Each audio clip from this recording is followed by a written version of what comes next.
سلام. اليوم بهذا الفيديو بدي احكي عن التشققات بالحيطان او بالاعمده. بدك تعرف اي واحد هو الخطر واي واحد اذا شافه المهندس بينبسط؟ كمل مع هالفيديو. هن اجمالا 4 انواع. واحد منهم اذا شفته ببيتك عنوان حاطط طوارئ، خلص خطر، صوره وابعث لي اياه على الخاص لاقلك اذا بدك.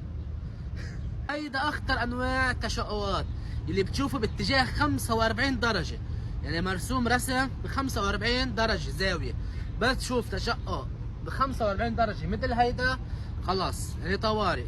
وهيدا بسببين اجمالا، يا اما في احمال زيادة يعني اثرت بمومنت او بلود، او اما التربة نزلت قشطت خفست. اذا شفت اي تشقق مرسوم رسم باتجاه 45 درجة خلص هذا خطر كتير.